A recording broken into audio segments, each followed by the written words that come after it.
Okay, good morning, everyone. Get ready here for our 10 a.m. update. We'll let some people file in. We'll get up and running here.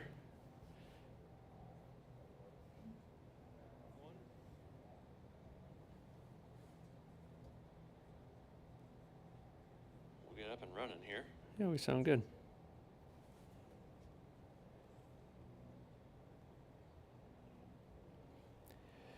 We'll let some people join in. Guys, if you're logging in through YouTube, X, or Facebook, just make sure to share it, tag a friend, provide the information for you, give you the live updates. We just ask that you share it and get people in and watching with us. We will interact with questions and take your questions here towards the end. We've got a big analysis today. I want to get right into it.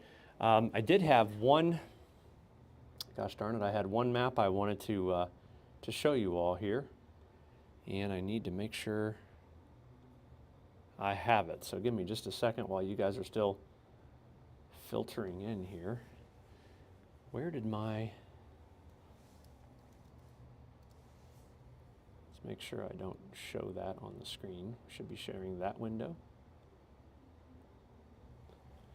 So guys, again, we'll get started here in about 1 minute. Again, just share it and tag some friends and share it on your channels. We would appreciate that. It would be very helpful. Let's see here.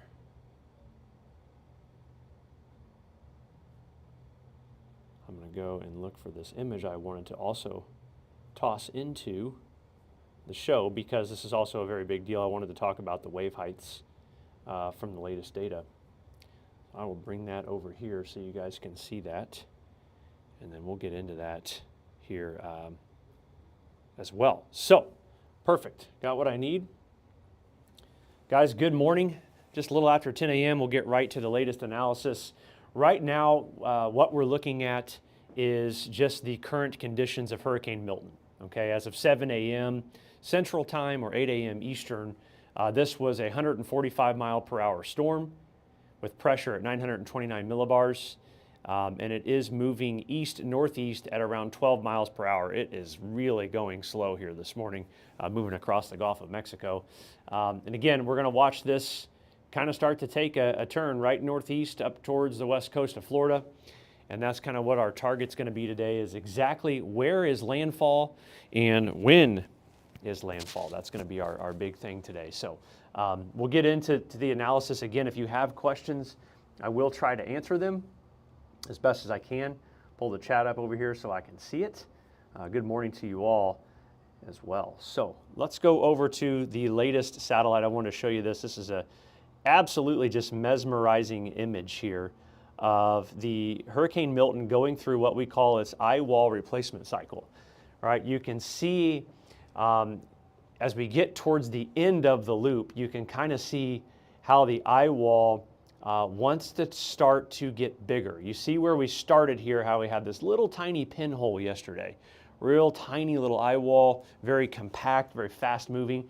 And then last night it kind of went away and the eye wall kind of vanished as we saw the eye wall replacement cycle take place.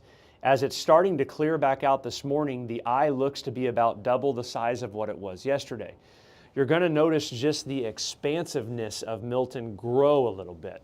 Watch here as it continues. See my hands continue to grow in size as Milton gets out into sea and the eye wall replacement cycle happens.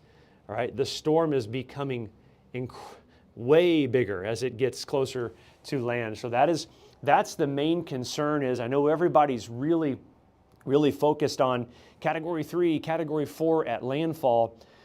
We are going to be experiencing Category 5 like conditions across the west coast of Florida and the Tampa Bay area, Bradenton, Sarasota. Okay, because of how large this storm is and how large the wind field is and the wave heights and the storm surge, it doesn't really matter too much on what the category level is when it hits land. Yes, it has some relevance, but the storm conditions you're going to experience when it hits landfall here late Wednesday night, it's not going to really matter. And again, I want to illustrate this for you real quick for those of you just watching. We had a tiny little eye wall yesterday. It went through an eye wall replacement cycle. And then what happens is, watch my hands. Watch as I have to kind of like grow and expand my hands just at the sheer level of coverage it's taking up now. The storm has really gotten a lot bigger. Just an incredible satellite image here this morning of Hurricane Milton. I think that it can continue to strengthen today. All right, I think that it can absolutely get stronger at some point today, back to that Category 5 level, if you will. So there's a couple things with the track that I want to point out to everyone's attention. When the track, here's Milton down here. This is upper level winds, 200 millibar high up into the atmosphere. Milton's going to come into contact with an upper level jet streak here over the southeastern U.S. in a trough. You see this trough right here over the southern U.S. Some of the latest model runs have tended to go from less of a negative tilt. This is what I call a negative tilt, and it's kind of started to do this a little bit. It's flattened out just a tad, just a little bit. And that's going to be responsible for just a slight southward tick, we think, in where the Milton makes landfall, where the eye comes into contact with the shore, with the land. Both the GFS and the American models, or I'm sorry, the American models and the European models are doing this. You can see the trend on the last frame is that it just kind of loses a little bit of that negative tilt. All right, less of that southwest flow tilt action to a little bit more still negative, but we're trying to come up with the differences between 10 miles of landfall. And so that's why you're seeing that, these slight clicks south, at least in my opinion. Guys, we will take questions. I do see a lot of questions coming in over here on the comments. So just bear with me. I will take questions for sure. I want to show you what I'm talking about, what these models, see the black line, the dark black line? That's the latest run or the average of all of the weather models, all right? Like 150 different ensembles. And you can see the latest black line. The purple was north of it and black kind of just tugged south, just a little bit. See, we're talking 5-10 miles. Very, very slight subtle change there. I believe that's the model's trying to project its interaction with the southeastern U.S. jet streak and the trough there. And so that's why we've seen just a subtle click south here across central Florida. And it's going to make all the difference in the world for Tampa Bay. That's what we really want to get into, is what are the details of Tampa Bay, okay? This is a look at the 12Z, the morning hurricane models. You can see all of them pretty much sandwiched now into a landfall into Tampa Bay with about a 10-mile spread, maybe a 20-mile spread at best, okay? This outlier here is the H-WRF, one of the hurricane weather models. It's had a big northwestern bias really for the last several days. I mean, could it be right? Sure, we can't really say that it wouldn't be, but just something to keep in mind, a little bit of an outlier. But you kind of see the consensus now right here coming into the Tampa Bay area for that, all right? Let's take a look at now the preferred weather model in terms of as it comes into shore here. We're looking at what we call one of the HAFSA models. It's one of the higher resolution hurricane forecast models. And this is tomorrow night here at 8 o'clock. At 8 o'clock tomorrow night, you can see we have the eye of Milton.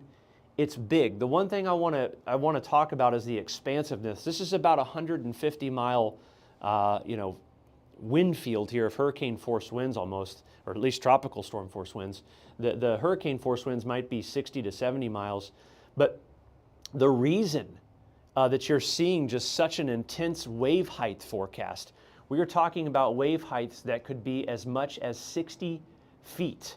The reason you're seeing that, these purples here, I'll go over, this is 40 to as much as 60 feet of individual wave heights. Because of the nature of the coming in from the southwest Gulf, and we're kind of pushing water into the shore, it's allowing those waves to just get really, really tall. I don't know if anything is even over 60-foot elevation in Tampa, on the west coast of Florida. So this is a really dramatic forecast here from the European weather model. I'll zoom in a little bit. And someone mentioned earlier that we were talking about big waves out on the east coast of Florida as well. The good thing about those is they're moving away, and the wind is kind of coming up and around this way here. So it's moving away, which is kind of nice.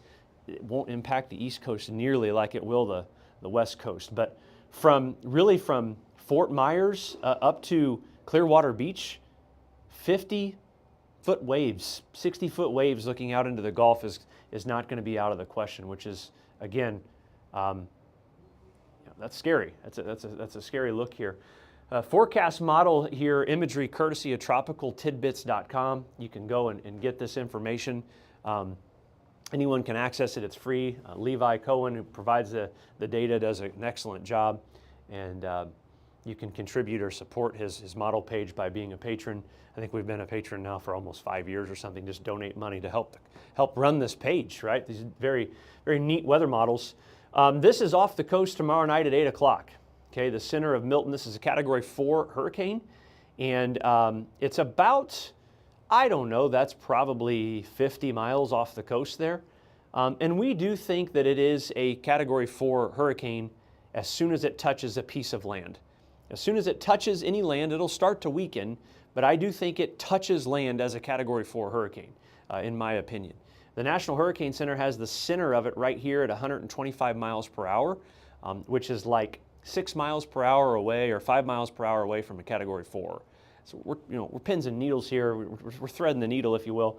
Regardless, the storm surge, that's what we need to talk about next, is going to be just absolutely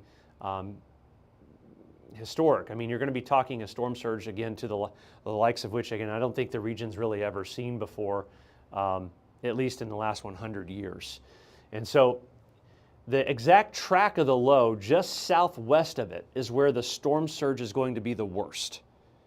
The exact track, right wherever the low ends up inland here, southeast of it, I said southwest. Just southeast of that low is where the storm surge, the wave heights, the wind, everything is going to be the worst, okay? Now, it's still obviously going to be awful on the northwest side of the low as well. Heavier rain up here. We'll talk about that in a second. Just a ton of rainfall here for north central Florida. But right there on the southeastern part of the low is really where you're going to get a lot of the storm surge, as high as 15 feet. And that's kind of what I want to talk about here next, okay? So, I will take your questions. I will take your questions here in just a little bit. Make sure you share this with a friend. Follow us on the platforms, and we'll get into that. Our reasoning for our forecast track is looking at the consistency in some of these higher resolution computer models and keeping it right over that Tampa Bay area. So with further ado, this is where we would put the forecast right now, okay? This is right through Tampa Bay. Now, we have a clustering of global weather models down here. We have a clustering of hurricane models up here. Our consensus data has moved north a little bit, which the consensus data is kind of like the average of all the hurricane models and all the, it just kind of gives us an idea of what the trend has been in that regard. All right. We think around midnight, this is right off the coast of Tampa Bay, and it's a Category 4 storm. That's the idea right now. And again, if you look at the Hurricane Center's official forecast, we're talking 5-6 mile per hour wind difference in that regard. So what I want to show you or talk about again real quick is 24 hours ago, the consensus of these models were near Sarasota. Okay, the line of see my hand? This is kind of where we were thinking eye wall would go, or the eye of Milton, the center. And then 12 hours ago, it came north a little bit closer to Longboat Key. All right, and then now the latest has it closer to where we are. We've really kind of tried to maintain landfall here.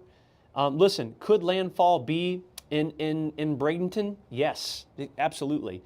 Could it be in St. Petersburg? Yes, absolutely. I mean, it's again, we're talking, gosh, I don't even know the mileage here from St. Pete to Bradenton as the crow flies. I'll just look here on my phone. It is 17 miles. So from St. Petersburg to Bradenton, we're threading the needle on a 17-mile difference on landfall of exactly where the center of that storm is going to go. So just to keep that in mind, it's you know, it's just going to be that close. But this is the idea here. By midnight tomorrow night, so that is 11 p.m. Wednesday to midnight Thursday, it should be making landfall here. No indication of that speeding up just yet, but that's where we're going to put Milton at midnight tomorrow, okay? A couple other images I want to share with you. This is the storm surge forecast, all right? This is from the latest from the Hurricane Center, and you can see we've got from basically in Cloddy River, if I'm saying that correctly, down to Inglewood, 10 to 15 foot storm surge. This is really where the center of Milton is going to go. Now, I want to make sure you understand when Helene came through St. Pete, Clearwater area, we were talking about a 6 to 8 foot storm surge, okay? Now we're doubling that. I really believe it could possibly double. All right, so you have to understand what we're talking about here. If you can imagine what happened just a few days ago with Helene and all the debris that's still up and down the coast. The storm surge, the wave height, the wind, the rain. Again, I think it's going to make for conditions for about 12 hours in this area from Cloddy River, if I'm saying that right, Cloddy, I don't know, down to Inglewood. Conditions in about a 12-hour period that, again, I don't think anyone living around up and down the coast here has ever seen before, at least not in our lifetimes. That's the thought process right now, okay? You still are going to be dealing with 6 to 10 foot storm surge down to Bonita Beach, right? And 4 to 7 as far down as Naples and Marco Island. So again, this is an absolutely nasty situation, and I don't want you to get fixated on what category is the hurricane, because the conditions, how big the hurricane is when it gets to the coast here, the conditions it will bring with it just isn't going to matter. It's just going to be horrible regardless. Okay. The difference between storm surge and wave height, that's a good question. I seen someone just ask that real quick as I was changing my graphic. And the difference is wave height is literally the height of the wave like in the ocean that you can see out there, and it's like stirring around. It's how tall the waves are. Storm surge is the water level from 0 feet elevation. So the water level from the ground will be up 15 feet. Okay? The surge is basically you now have a 15-foot swimming pool in downtown St. Petersburg, downtown Bradenton, downtown Sarasota, downtown Clearwater, right? So you have to understand the magnitude of that. Most homes are going to be underwater or floating away. I mean, that's the harsh reality of this, if that makes sense. This is the rainfall forecast, latest rainfall forecast. You can see where the low wants to go because the heaviest rain always falls on the northwest side of the area of low pressure. All right, so here, Ocala, the Villages, Orlando, north of Tampa here, you've got rainfall forecast as much as 8 to possibly 15 inches of rain. Okay, so you're adding in. This is a forecast rainfall of a foot of rain, 12 inches to 16 inches. You're adding in storm surge and rain on top of that. So the storm surge at 10 to 15 feet, you add in another foot of rain. You know, again, 15-foot plus storm surge. I'm trying to really, be able to explain that to you. If there's a scale of, 1 to 10, and 10 being the absolute worst case scenario you could ever possibly imagine, this whole setup is a 10. There's no worse conditions that Mother Nature is going to be able to offer at this point for the west coast of Florida. Okay, so you can see much lesser amounts of rainfall the further south and east you go. In Miami, we don't even really have much rain in the forecast at all. And then up here across the Panhandle, no rain and really not experiencing any conditions from Milton. You may get some breezy conditions here in Tallahassee in the Bend of Florida, the Big Bend or the Great Bend or whatever they call it.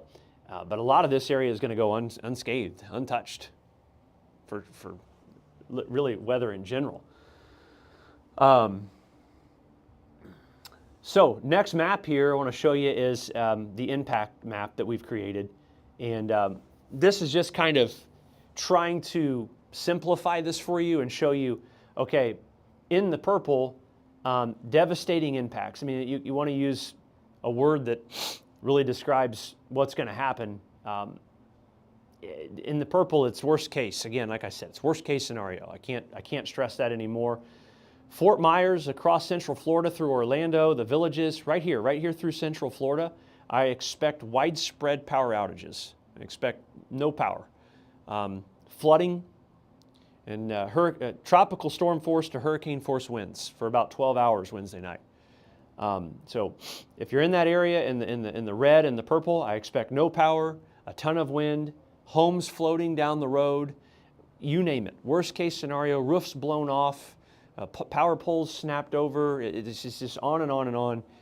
And actual businesses and legitimate buildings underwater, under 15 feet of water. So again, not a scare tactic or any sensationalism. It's literally going to be the worst thing you could imagine. All right. Zach, I see your comment there. I appreciate that, Zach. Good to hear from you, my friend. Zach Logan, good buddy.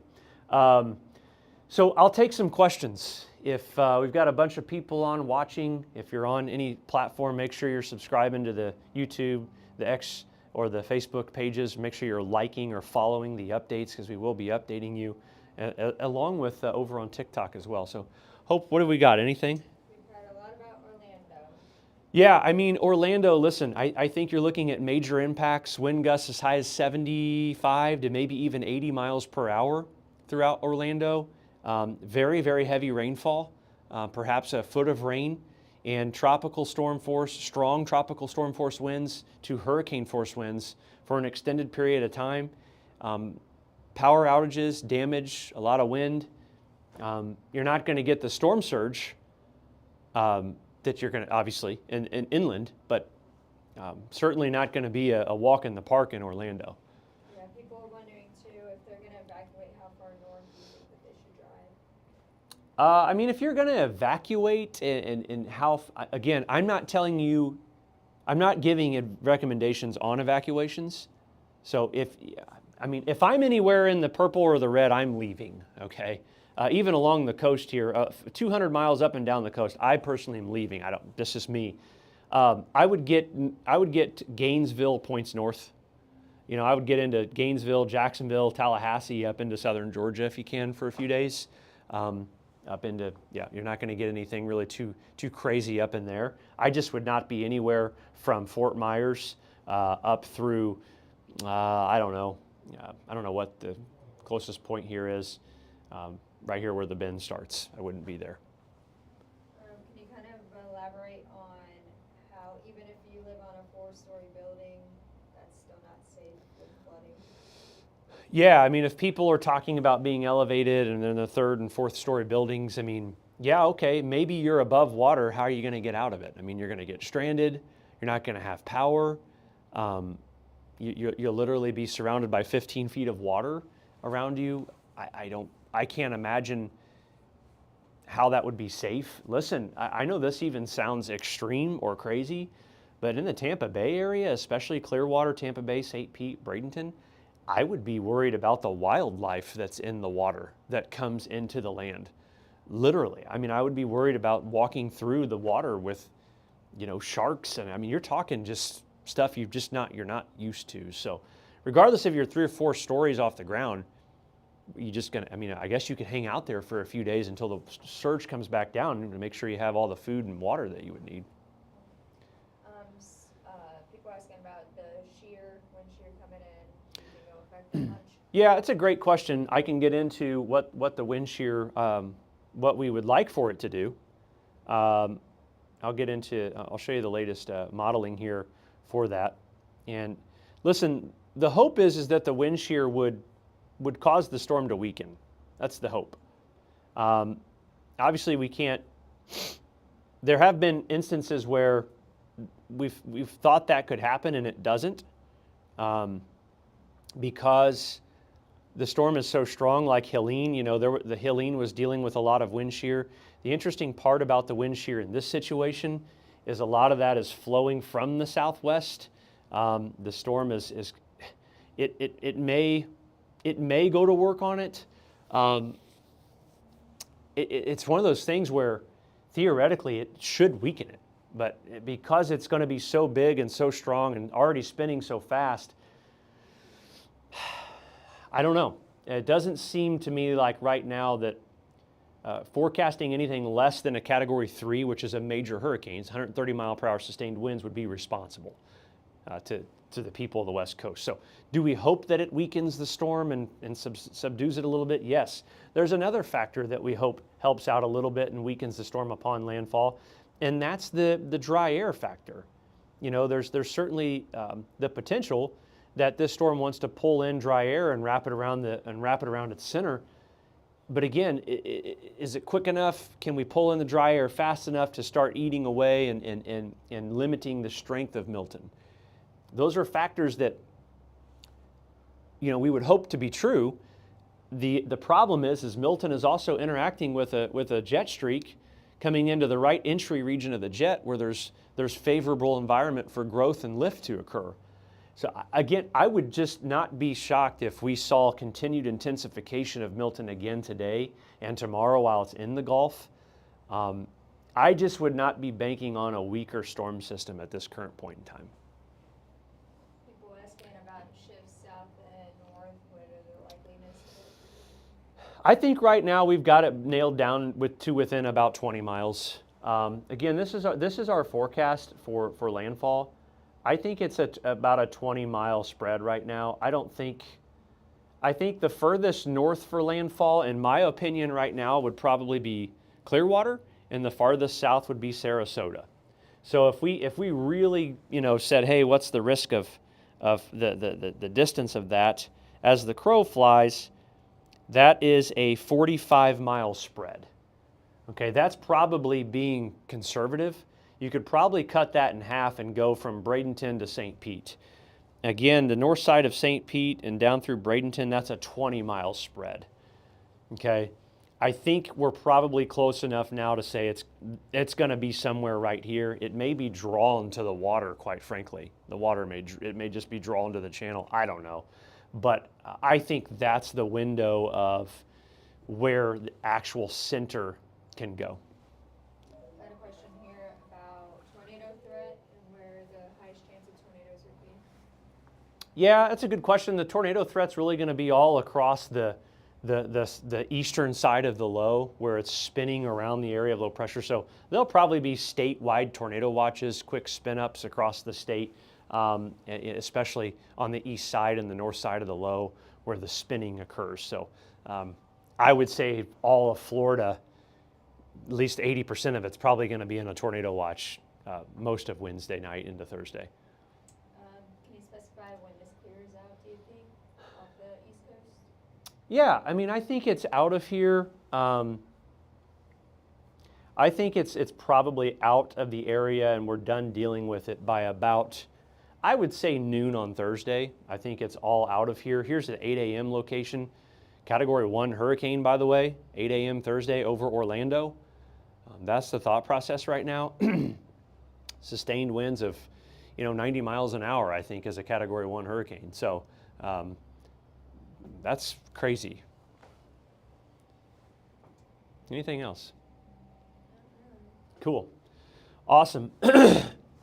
Guys, that's gonna do it for the update this morning. Again, make sure that you're following the Facebook page, subscribing to the YouTube channel, following the X channel, and getting ready for our next update. I would say our next live update like this will probably come around 4 o'clock today. Okay, we'll do a 4 p.m. live. We'll schedule it. We'll put posts out to update folks, and we'll come back and do it at that time. So thanks for watching. Have a great day, and we'll talk to you at 4.